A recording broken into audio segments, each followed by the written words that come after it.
Madame, Monsieur, bonsoir, bienvenue dans ce journal à la une de l'actualité. À partir du lundi 20 septembre, le pass sanitaire sera exigé pour les voyageurs. C'est ce qui ressort de la réunion du Conseil national de sécurité face à l'augmentation du taux de contamination. Le CNS décide aussi d'intensifier le dépistage avec des tests gratuits dans les hôpitaux publics et privés. Le Conseil note des avancées dans la lutte contre l'orpaillage clandestin. Et dans cette lutte contre la Covid-19, il est aussi recommandé de se faire vacciner, un moyen de protection afin de freiner la propagation de la maladie. Le gouvernement annonce la mixité des vaccins. Il est donc possible d'avoir AstraZeneca et Pfizer dans le corps, ce que confirment les scientifiques. Il s'agit de deux vaccins de même type. La Côte d'Ivoire salue le mérite des éléphants basketteurs, les vice-champions d'Afrique décorés par le ministre des Sports. Ils ont été élevés au grade de chevalier et officier dans l'ordre du mérite sportif. Hier, au nom du chef de l'État, le Premier ministre Patrick Kachi leur exprimait la reconnaissance de la nation. Et puis la délégation de la CEDEAO arrive finalement demain vendredi en Guinée. Une visite pour évaluer la situation 5 jours après le coup d'État qui a renversé Alpha Condé. L'organisation ouest-africaine s'est déjà penchée sur le cas Guinée hier mercredi lors d'un sommet extraordinaire. Le président de la République, Alassane Ouattara, a présidé ce jeudi une réunion du Conseil national de sécurité au palais de la présidence de la République. Cette rencontre a permis de faire le point de la situation sécuritaire générale, des mesures arrêtées face à l'évolution de la pandémie de Covid-19 dans le pays.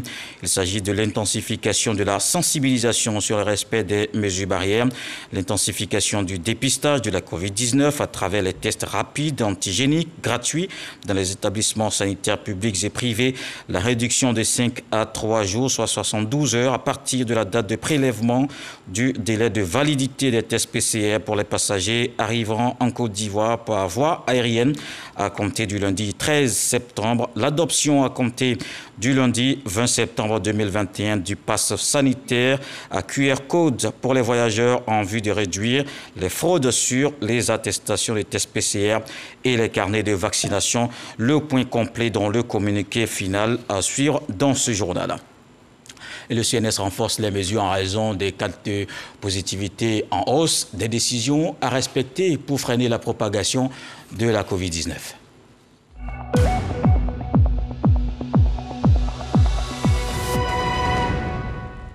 Le ministère de la Santé, de l'Hygiène publique et de la couverture maladie universelle a enregistré ce jeudi 131 nouveaux cas de Covid-19, 172 guéris et 4 décès. La Côte d'Ivoire compte donc 57 424 cas confirmés, dont 55 337 personnes guéries, 492 décès et 1595 cas actifs. Au total, 1 492 086 doses du 1er mars au 8 septembre 2021 administrées contre la Covid-19. Le ministère de la Santé a annoncé la mixité des vaccins AstraZeneca et Pfizer. Dès aujourd'hui, il s'agit entre autres de permettre aux 500 000 personnes en attente de leur deuxième dose de se faire vacciner. Une association scientifiquement possible pour ces deux vaccins de même type. Des détails avec Salima Toudia. L'annonce a été faite ce mercredi par le comité de veille sanitaire. Dès ce jeudi 9 septembre, c'est la mixité des doses AstraZeneca et Pfizer. 500 000 personnes étaient en attente de leur deuxième dose. Comme vous le savez, nous sommes à tension de doses d'AstraZeneca sur le marché mondial et il a été acté par le ministère de la Santé et de l'Hygiène publique, par le gouvernement ivoirien, de la mixité des doses en fonction des données scientifiques que nous avons et de la conservation de l'efficacité lorsqu'on ferait deux doses avec des vaccins différents. Cette mixité de doses veut dire que pour les personnes qui ont reçu le vaccin AstraZeneca, elles pourront recevoir une dose de Pfizer. Et cette extension de dose entre 6 et 8 semaines permettrait d'atteindre un meilleur taux d'anticorps avant de faire la seconde dose pour une protection durable. De nouvelles stratégies ont été mises en place pour améliorer l'offre vaccinale, notamment l'allongement de la durée d'ouverture des sites de vaccination. Nous avons constaté qu'il y avait un retard à l'ouverture des sites et les sites de vaccination seront ouverts à 8 heures et fermeront à 18 heures. Il faut que toute personne qui désirent se faire vacciner aient l'opportunité de se faire vacciner. Les sites de prise en charge dédiés aux cas positifs sont saturés avec un taux d'occupation des lits de 95%, voire 100% sur certains sites. Pour pallier cette situation, nous allons ouvrir le site d'Anyama, un site de 145 lits, et le ministère de la Santé et de l'Hygiène publique, la couverture maladie universelle, va aussi étendre l'offre de prise en charge dans les structures périphériques, c'est-à-dire dans les hôpitaux généraux de Koumassi, Marcory, Port-Boué, Aboboga, Bingerville, Adiamé, en offrant 3 par hôpital en 2 et 3 lits d'isolement. On mettra les capacités d'oxygénation et de prise en charge. La priorité pour cette maladie, c'est l'oxygène. Les populations sont à nouveau invitées à respecter les mesures barrières. Une séance de vaccination à l'ANAGED, l'agence de gestion des déchets protège ses travailleurs et leurs familles. La structure veut ainsi prendre toute sa place dans la lutte contre la pandémie. On le voit avec Eugène Toubé. Tous volontaires et convaincus de tout le bénéfice qu'ils tirent de l'acte auquel ils se soumettent, les agents de l'ANAGED reçoivent leur dose de vaccin contre la Covid-19. Près de 100 agents se sont mobilisés ainsi que des membres de leur famille à la demande de la directrice générale de l'ANAGED. On constate depuis quelques mois une résurgence des cas de Covid. Cette situation est très préoccupante. Il faut que chacun puisse prendre ses responsabilités pour se faire vacciner. L'Agence nationale de gestion des déchets s'inscrit dans la dynamique nationale de respect des mesures barrières contre la pandémie à coronavirus. Dans les locaux de la structure, le dispositif anti-Covid est visible et tous les agents s'y soumettent. La mobilisation générale pour cette séance de vaccination sur site marque la continuité dans l'action et répond à un objectif: protéger ses collaborateurs et leur environnement immédiat contre cette maladie mortelle. On se rend compte que même les personnes vaccinées ne sont pas à l'abri, n'est-ce pas? A fortiori, celles qui ne le sont pas. Donc, le message est vraiment très clair. Il faut absolument se faire vacciner. Depuis la survenue de la pandémie à coronavirus, le service médical de l'ANAGED organise avec l'ensemble du personnel des séances de sensibilisation périodiques contre la Covid-19. Objectif affiché, 0 cas, un défi que tous les agents sont invités à relever. Et l'actualité ce jeudi, c'est aussi l'ouverture de la consultation virtuelle de la Commission de l'Union africaine sur la nutrition. L'État de Côte d'Ivoire et ses partenaires veulent contribuer à l'élaboration du plan d'action. Il doit permettre l'inscription de la thématique au sommet 2022 de l'UA, une rencontre qui participe également de l'amélioration du statut nutritionnel des populations. Le reportage de Jean-Baptiste Diadji. Un plan d'action à élaborer sur la nutrition pour le futur 35e sommet de l'Union africaine. L'État de Côte d'Ivoire s'y attelle, à l'instar des 54 autres pays africains, à l'occasion de cette rencontre virtuelle. Objectif de cette consultation de l'Union africaine, UA, concevoir un nouveau plaidoyer afin de réduire de 40% la crise de la malnutrition en Afrique. La prévalence du retard de croissance est de 20% en Côte d'Ivoire. Face à cela, le gouvernement ivoirien veut amener plus de 50% de la population à adopter des actions essentielles en nutrition. À travers ces engagements, la Côte d'Ivoire se veut le leader africain pour la nutrition. Les bilans qui ont été faits au niveau mondial pour l'Afrique, c'est pas beau. C'est pas beau, c'est pas beau. Et nous sommes pays africains. Nous, la Côte d'Ivoire, nous sommes aussi pays africains. C'est vrai que nous faisons des efforts. Le président de la République s'est engagé. Il est champion. Champion pour l'Afrique, champion au niveau mondial. Même pour le mouvement Sun, nous participons au plaidoyer mondial. Alors encore plus, nous devons participer au plaidoyer continental. Le gouvernement ivoirien conduit le processus d'endossement par l'Union africaine du Centre d'excellence régional contre la faim et la nutrition, le CERFAM, créé en 2019 en collaboration avec le Programme alimentaire mondial. Et il faut noter que ce centre reçoit chaque année une subvention du gouvernement ivoirien pour ses activités. La note conceptuelle sur la nutrition, une fois validée par les partenaires de l'UA, sera proposée au sommet panafricain. Une rencontre qui se tiendra à Addis Abeba, en Éthiopie, en février 2022. En attendant, la Côte d'Ivoire est aussi loin de relâcher le combat contre le travail des enfants. Les ambitions sont claires, éradiquer le phénomène. Le Comité national de surveillance des actions de lutte mène une vaste campagne. Une mission de sensibilisation a marqué une escale dans Ayébitiassa. On le verra avec Mahama Traoré, les populations de la région exhortées à la scolarisation des enfants. C'est la fin des vacances scolaires. Mais le CNS, Comité national de surveillance des actions de lutte contre le travail des enfants, ne baisse pas la garde, surtout en zone de production cacaoyère, comme ici dans la région de l'Agnébitiassa. 2 jours durant, la délégation du CNS a expliqué aux enfants leurs droits et les travaux qui leur sont autorisés et interdits. L'autre volet de la mission a consisté à sensibiliser les autorités administratives, coutumières et religieuses de la région sur la menace que représente le travail des enfants pour l'économie ivoirienne. En tant que responsable de tous les chefs, je leur répète ces mêmes messages pour qu'à leur tour, ils sensibilisent leurs paysans, leurs villageois, et ensuite leur dire que celui qui ne va pas s'appliquer à protéger les enfants, il peut être soumis à des peines d'emprisonnement. De plus en plus, les gens décrivent le cacao ivoirien en pensant qu'il porte la sueur des enfants, ce qui n'est pas exact. Ce qui est important, c'est qu'aujourd'hui, nous devions continuer cette bataille. Cette mission du CNS dans l'Agnébitiassa s'est achevée par une visite dans un champ-école de cacao situé dans le village de Niaoshoba, à 23 km d'Agboville.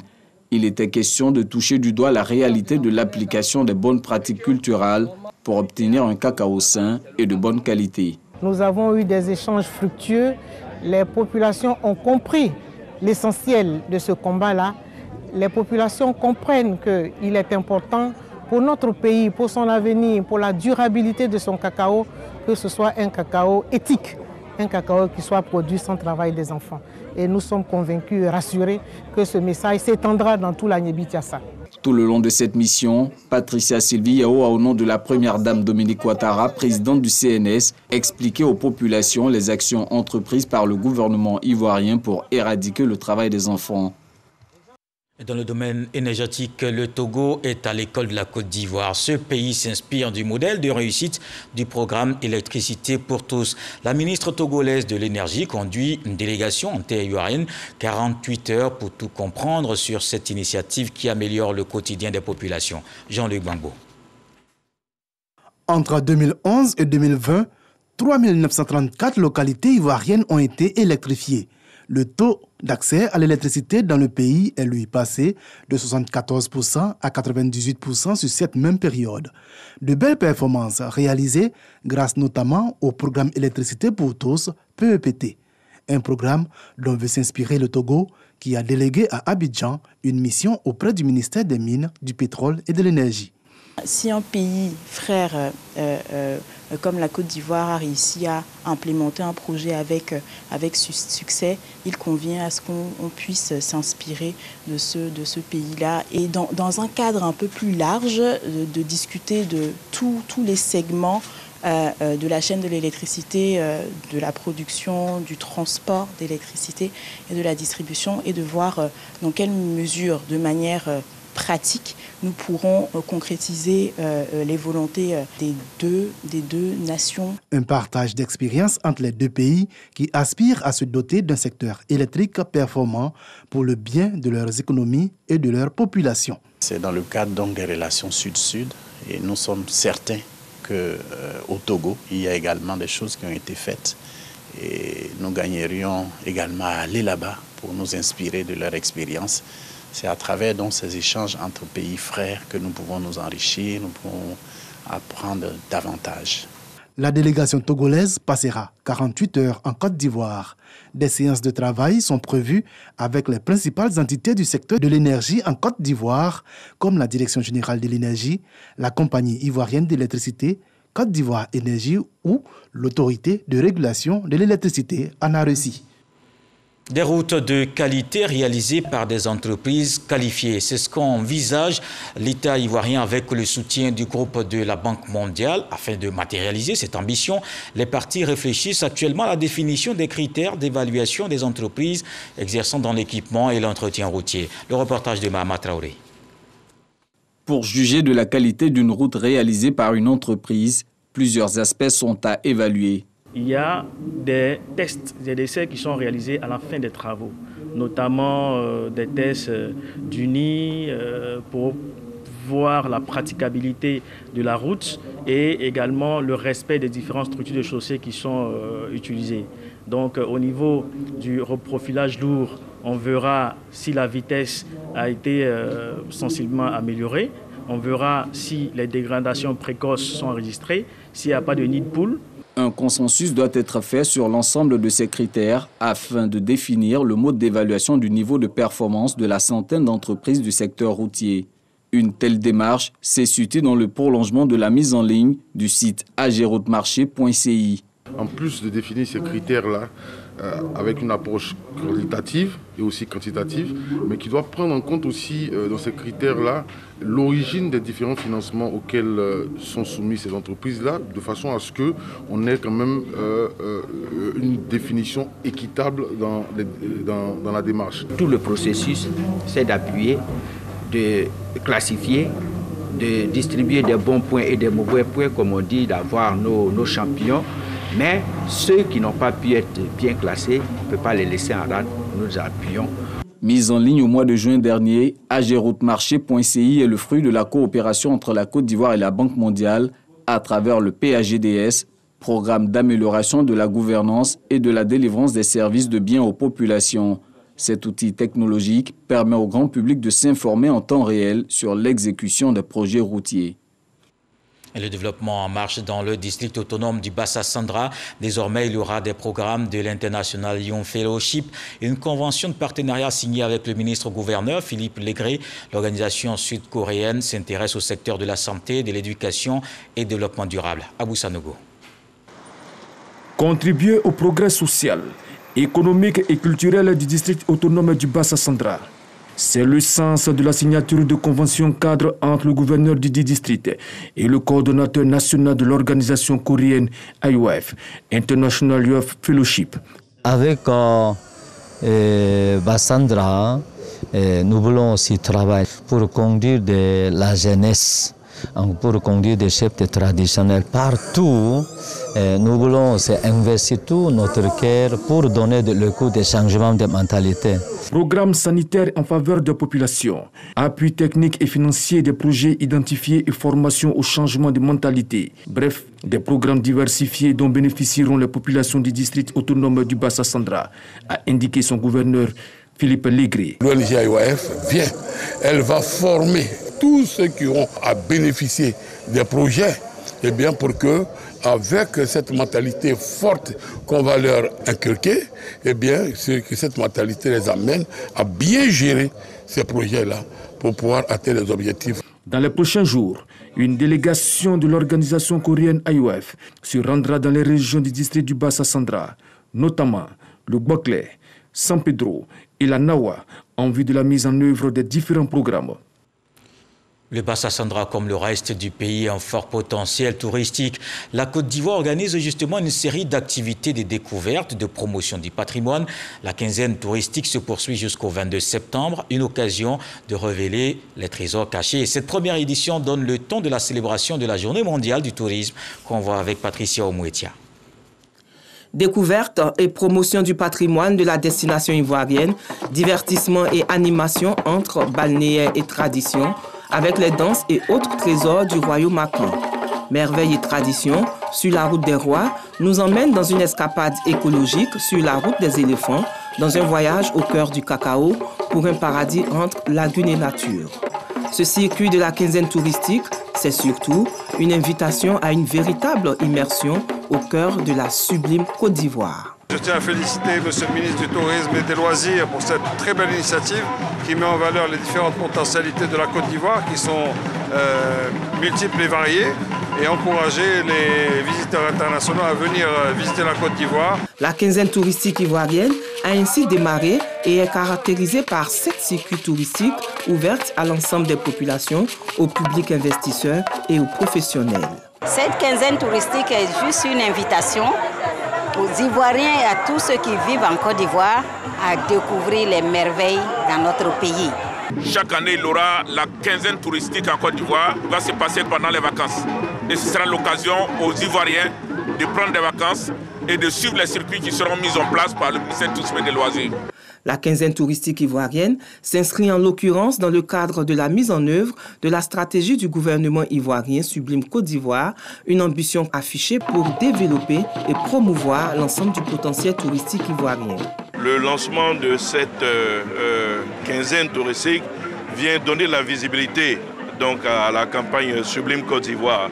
Et le clou donc, de cette quinzaine sera bien entendu la journée internationale du tourisme, la première fois en Afrique subsaharienne. C'est une façon à nous de faire la promotion du tourisme domestique, mais aussi faire en sorte que la Côte d'Ivoire soit un hub touristique pour la région Afrique de l'Ouest. Cette première édition de la quinzaine touristique ivoirienne est parrainée par la première dame de Côte d'Ivoire, Dominique Ouattara, représentée ici par Nda Nadia Flora, chef de cabinet. Le ministre du Tourisme a lancé officiellement les activités de la quinzaine touristique en prélude de la 41e journée mondiale du tourisme prévue le 27 septembre prochain.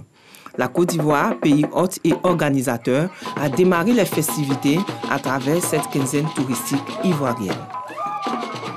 Abidjan vit aussi au rythme du Festival des musiques urbaines d'Anoumambo, le FEMUA 13, des panels organisés depuis le mardi dernier. Ce soir, c'est le début de la série de concerts. Je vous conduis justement à Makori. Notre reporter Serge Colette à l'INJS. Bonsoir Serge, vous êtes avec le commissaire général à Salfo. Dites-nous comment se déroule ce grand rendez-vous de la musique 3 jours après l'ouverture.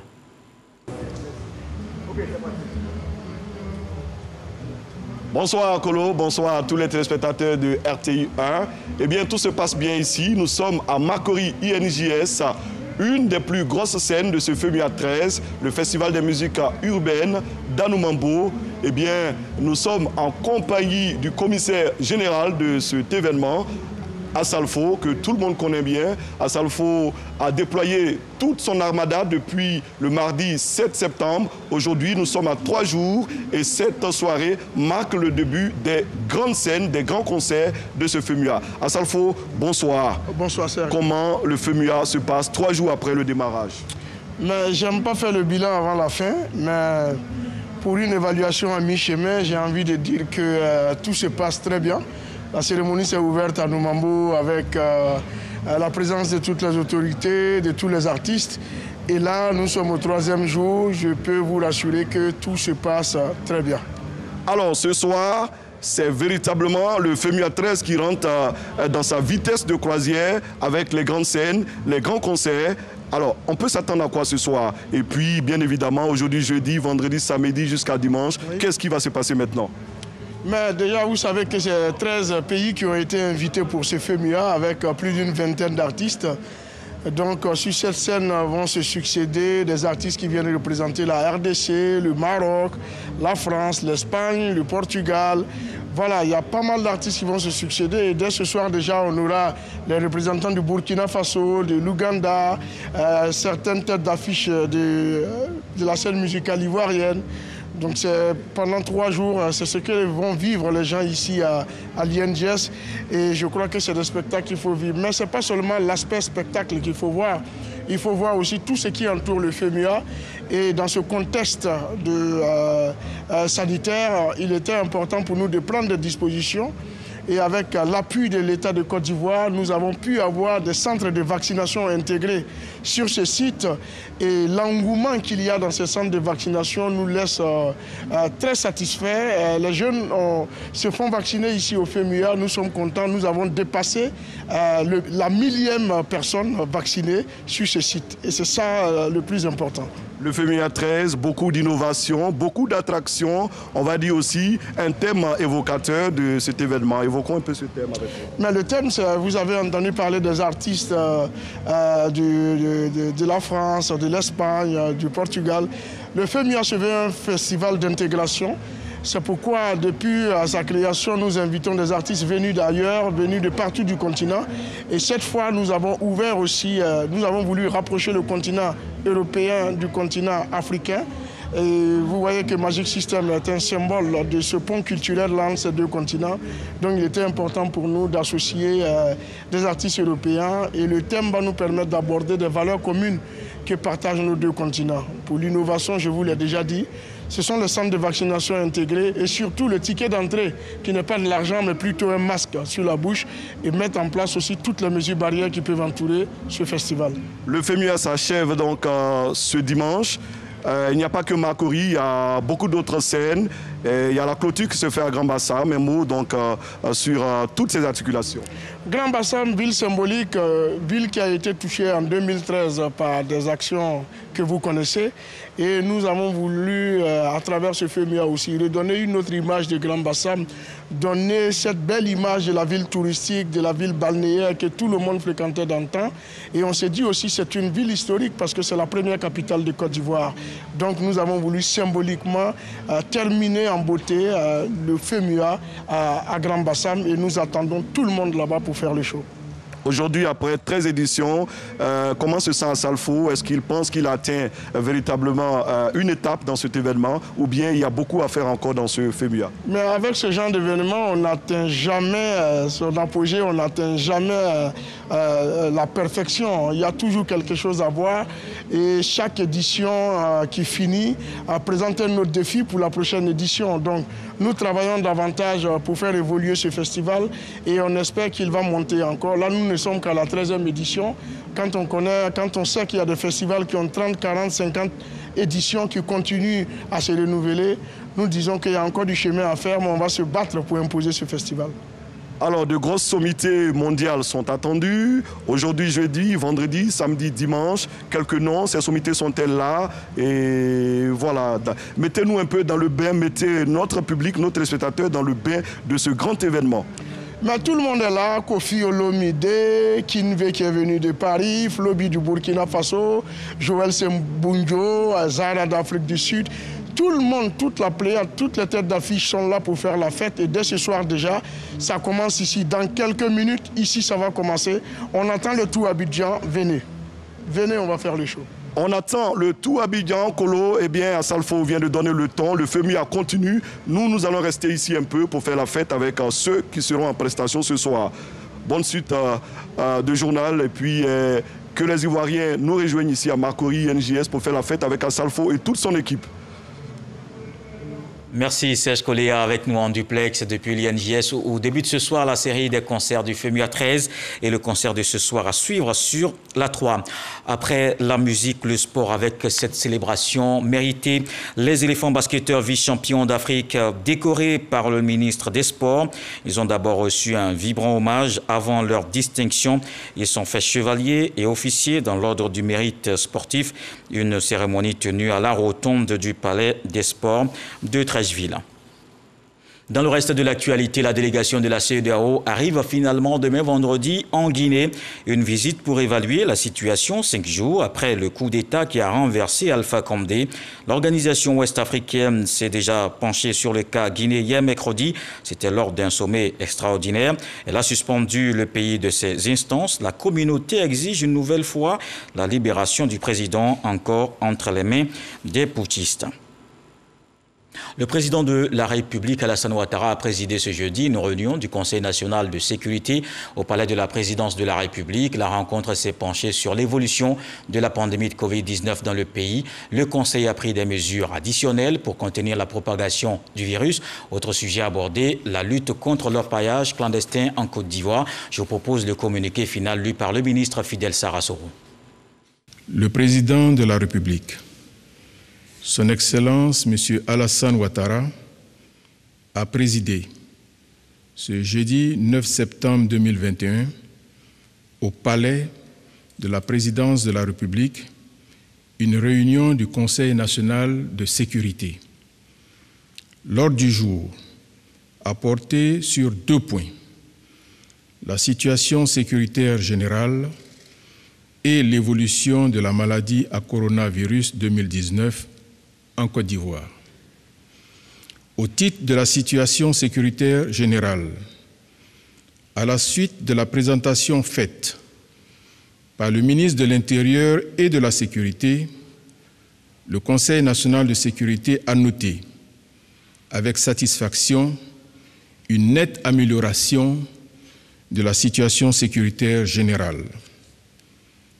Cette amélioration est consécutive aux multiples opérations de sécurisation menées par les forces de défense et de sécurité sur l'ensemble du territoire national. Le Conseil national de sécurité s'est notamment réjoui des récents résultats obtenus par le groupement spécial de lutte contre l'orpaillage illégal. Ainsi, pour le mois d'août 2021, le bilan des opérations menées par ce groupement s'établit comme suit. 35 sites d'orpaillage illégal démantelés, 233 personnes interpellées, 6 350 abris de fortune détruits, 18 concasseurs, 17 tricycles, 49 motopompes, 15 motos, 36 dragues et 117 broyeuses détruites, 85 poclins, 2 bulldozers, 1 dépanneuse, 3 porte-chars, 115 motos, 162 motopompes, 70 groupes électrogènes et 9 armes saisies. Le président de la République, tout en félicitant les ministres en charge de la défense et de la sécurité, ainsi que les grands commandements pour l'amélioration de la situation sécuritaire générale, les a instruits à l'effet de poursuivre les opérations de lutte contre l'orpaillage illégal et le grand banditisme. L'analyse de la situation sécuritaire générale a également fait ressortir une baisse du nombre d'accidents de la voie publique avec 1377 cas enregistrés en août 2021 contre 1518 en juillet 2021, soit une baisse d'environ 9%. En outre, le ministre en charge de la sécurité a informé le Conseil national de sécurité de la mise en œuvre de l'opération répression des usagers des engins à 2 ou 3 roues pour non-port de casque dans le district d'Abidjan par la gendarmerie nationale. Ainsi, sur la période du 27 avril au 29 août 2021, cette opération a permis la saisie de 32 967 engins, la délivrance de 176 390 amendes forfaitaires pour un recouvrement estimé à 271 45 500 francs CFA. Au regard de ces résultats encourageants, le président de la République a félicité le Premier ministre et l'a instruit à l'effet de poursuivre la mise en œuvre des réformes initiées dans le cadre de la lutte contre l'insécurité routière et l'incivisme sur les routes ivoiriennes.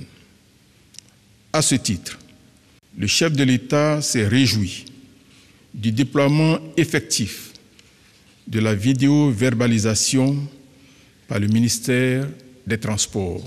Au titre de l'évolution de la maladie à coronavirus 2019 en Côte d'Ivoire, le ministre de la Santé, de l'Hygiène publique et de la couverture maladie universelle a fait un point de situation sur l'évolution de la pandémie de Covid-19 en Côte d'Ivoire. Ainsi, à la date du mercredi 8 septembre 2021, la Côte d'Ivoire dénombrait 57 293 cas confirmés de Covid-19, dont 55 165 guéris, 488 décès et 1640 cas actifs. Le nombre de nouveaux cas de Covid-19 enregistrés dans le pays est en hausse constante depuis juillet 2021. Du 1er au 31 août 2021, la Côte d'Ivoire a enregistré 5 534 nouveaux cas, ce qui représente une moyenne de 178 cas par jour, soit 3 fois plus qu'en juillet 2021.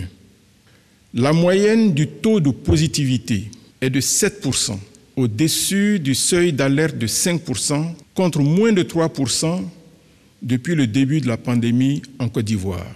112 décès ont été notifiés en août 2021. Ce chiffre représente 25,4% du nombre total de décès depuis le début de la pandémie. La totalité des personnes décédées en ce mois d'août n'étaient pas vaccinées. Selon le ministre en charge de la Santé, l'accroissement des cas positifs et des décès est dû à l'intensité des interactions sociales enregistrées pendant les vacances scolaires, à l'arrivée, comme dans plusieurs pays de la sous-région, de la troisième vague de l'épidémie en Côte d'Ivoire avec le variant Delta et à un relâchement dans le respect des mesures barrières. Concernant la campagne de vaccination contre la COVID-19 dans notre pays, le ministre de la Santé, de l'Hygiène publique et de la couverture maladie universelle a informé le Conseil national de sécurité qu'au 7 septembre 2021, 1 477 179 doses de vaccins ont été administrées avec 272 126 personnes ayant reçu les 2 doses. Il a par ailleurs porté à la connaissance du Conseil national de sécurité que la Côte d'Ivoire a reçu le 20 août 2021 1 180 530 doses de vaccin Pfizer dans le cadre de l'initiative COVAX. Le 2 septembre 2021, 100 800 doses de vaccin Johnson & Johnson dans le cadre de l'initiative AVAT. Ces livraisons portent à 2 577 700 le nombre total de vaccins reçus à ce jour, sur une commande de 12 311 030 doses. Le processus d'approvisionnement en vaccins se poursuit donc et permettra la vaccination ininterrompue et complète des populations. Le ministre en charge de la Santé a également informé le Conseil national de sécurité que le comité scientifique a validé la mixité vaccinale, ce qui permet aux personnes ayant reçu la première dose de vaccin AstraZeneca de recevoir pour la seconde dose le vaccin Pfizer. Face à ce point de situation sur l'évolution préoccupante de la COVID-19 constatée récemment en Côte d'Ivoire, le Conseil national de sécurité, tout en rappelant que le strict respect des mesures barrières et la vaccination demeurent, à l'heure actuelle, les seuls moyens de contrôler efficacement l'épidémie, a décidé, notamment pour le Grand Abidjan, qui demeure l'épicentre de la maladie, des mesures suivantes. Le lancement d'une vaste campagne de sensibilisation sur la vaccination en vue notamment de la vaccination avant le 15 octobre 2021, au moins pour la première dose, des catégories de personnes jugées les plus exposées et listées ci-dessous. Les agents de santé du public et du privé, les forces de défense et de sécurité, les enseignants du public et du privé, les officiers de justice, les restaurateurs, hôteliers, tenanciers de bars, maquis et boîtes de nuit, ainsi que leurs employés, les personnes présentant des causes de comorbidité et les personnes âgées de 60 ans et plus.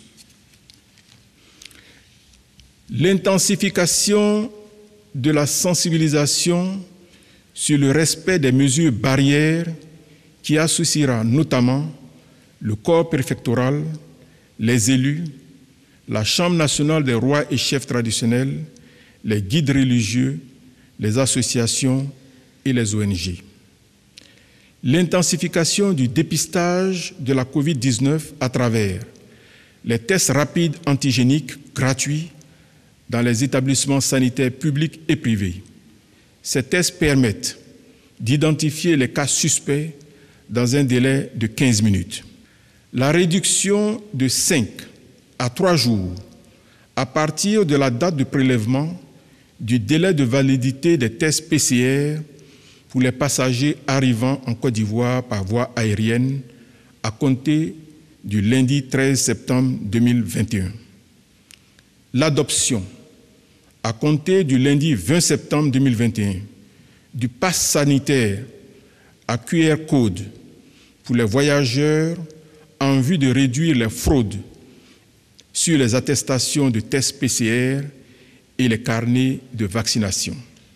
En fonction de l'évolution future de l'épidémie dans notre pays, des mesures plus contraignantes seront prises, notamment l'interdiction de l'accès aux restaurants, maquis, bars, cinémas, stades, établissements hôteliers, bâtiments administratifs publics et privés, universités et grandes écoles aux personnes non vaccinées ou aux personnes ne disposant pas d'attestation de test antigénique ou PCR négatif datant de moins de 72 heures. Le président de la République, pour sa part, a réitéré ses encouragements à tous les acteurs impliqués dans la lutte contre la Covid-19. Il a exhorté à nouveau les populations vivant en Côte d'Ivoire à se faire vacciner, à porter les masques dans les espaces et lieux publics, ainsi que les transports en commun, à se laver régulièrement les mains et à respecter la distanciation sociale. Enfin, le chef de l'État a instruit le Premier ministre à l'effet de prendre toutes les dispositions nécessaires pour le démarrage le plus rapidement possible de la production locale de vaccins anti-Covid-19 en Côte d'Ivoire. Fait à Abidjan le jeudi 9 septembre 2021. C'était le communiqué final qui a sanctionné la réunion du Conseil national de sécurité présidée par le chef de l'État. Voilà qui met un terme à ce journal. Merci de l'avoir suivi. Retour de l'actualité 23h avec Abdoulaye Koné. Ce soir, le sage nous apprend qu'il ne faut pas abandonner de ramer quand la pirogue n'a pas encore touché la terre ferme. Dieu le voulant, on se retrouve demain.